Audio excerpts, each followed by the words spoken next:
So we got an interesting letter from someone who watches this channel. And so this video was inspired by their email question. Always encourage you to send us questions because this particular question, I thought it bared talking about. She shared that she had 2 narcissistic parents. And her experience throughout her life had been that everyone else had thought and communicated that her parents were great people.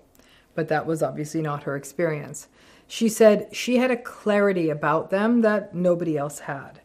However, I have to say that there's a happy ending to this particular letter question, is that the good news is that the person who asked this question said that she doesn't at all doubt what she is seeing or what she saw, because she has actually really done the exploration and the self-education and the work on this and gotten to a place of real self-trust and believes what she sees, even if it is not supported by others. Right there and then and there, that's what healing looks like.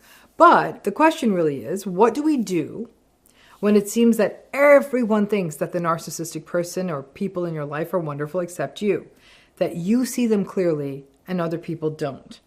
Now, this person in their email used the past tense, so it wasn't clear to me if this person's parents are still alive or not, or maybe in her life or not. I just don't know. Okay, the question was a very good one, and it sat with me because it's sort of not the norm. Usually, most narcissistic people have enough behavior, bad behavior, that at least one other person sees it, but maybe the other person who see it don't ever talk to you about what they experienced. But the place this phenomenon that this person who asked this question, the place it's most likely to happen is with family. In her case, it was parents. That makes sense. With those others of you watching this video, you might have had a similar experience. It might have been grandparents, aunts, uncles, siblings. And it is isolating. It really is. To be the only person who really experiences this behavior or sees it as the problem it is. Now, the likely scenario, though, is because narcissistic people can't put a lid on it, and over time, sometimes they do show more and more of it, that other people do experience the narcissistic stuff, but they don't see it as such, or more importantly, they aren't willing to see it as such. They make excuses, they enable, they use the fallback position, or say nonsense things like nobody's perfect. But that's a luxury for people who are not close to the narcissistic people in question. That luxury is not accessible to the people closest to them. The person who wrote the letter in their situation with these narcissistic parents, obviously a child of parents is as close to the action as you could be, and early life gets shaped by the narcissistic parents' selfishness and entitlement and all the rest of it. As a child, you have no options. And while others around you might be able to back out from the situation or go home or detach or make excuses and protect their precious status quo, they can do that, but a kid can't. So I would guess to the question asker that it's quite possible that other people experienced it, but just not as intensely, had no vocabulary for it, and were more, again, focused on that status quo. Now, there is no doubt that there are people, the people who are closest to the narcissistic person, who get the most exposure. There's sort of a ground zero, the blast site, where the toxic exposure is the worst. As I said, this will be most profound if it is a child of narcissistic parents whose schema and template for relationships and safety were largely shaped around having to abandon yourself and live in chronic vigilance and strive to not be seen and being at best a secondary concern. And I'm going to go back to that point. A child has no options. So the child, even as they grow into adulthood, has been shaped by this early environment, but the child who grows into adulthood also has a unique perch and perspective. It's very possible for many narcissistic children that other people around them do not experience the narcissistic BS, certainly not in the same way that they encountered from their narcissistic parents. I still personally think it is because these other people do see some of it, and they're either willfully denying what is happening, or experiencing their own version of betrayal blindness, or are just straight up enablers, or there's something culturally happening where some of this behavior is culturally endured. Now, narcissistic people do have different repertoires depending on the setting and depending on their capacity for internal regulation. If they are with people where optics, enhancement, and admiration matter to them, showing off for strangers, the narcissistic person showing off for strangers or a large group, for example, with a boss or community leader or someone that they're trying to emulate, or someone has some level of fame or celebrity or money or power or notoriety, the narcissistic person may even look humble, or at the very least may look generous, or maybe even like the life of the party. However, there is always hell to pay after these humble, generous, narcissistic moments. The people who are closest to the narcissistic person, the people who already get the worst of it in the day-to-day, will always face the rage and the shame and the envy. And when the narcissistic person is out of that circumstance of having to impress people, and then the seething will begin about how, why aren't I the boss, that jerk? Why aren't I famous? I'm just as talented. Or will complain about the fact that they just shelled out hundreds of dollars for dinner, even though no one asked them to. All of that's going to come spilling out on you. So you experience their bad behavior, but the other people who may have seen them that day did not. Narcissistic people, for a while, are actually able to maintain the illusion that they're great.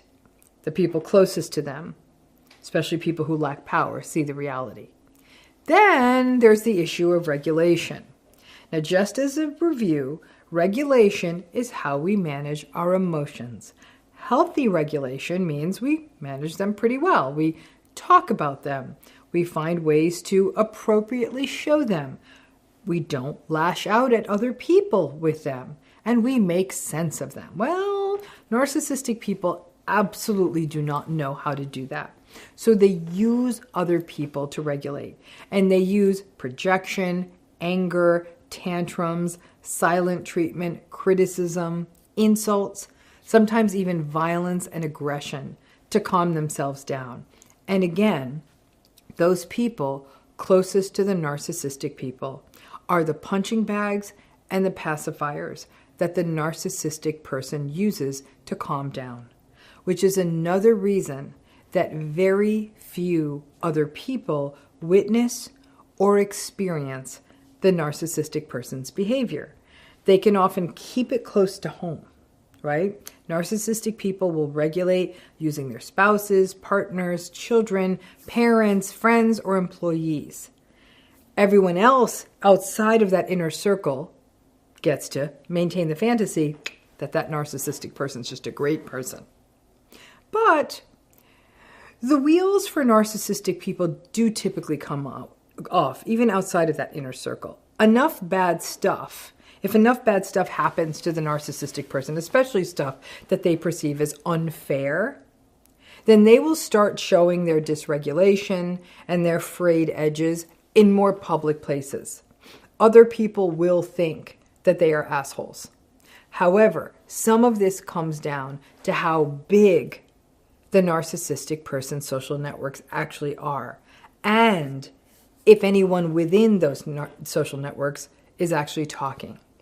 So to the person who wrote in this question, and to many of you who might be going through something similar, it may just be that you have not had the opportunity to frankly talk with other people about the narcissist.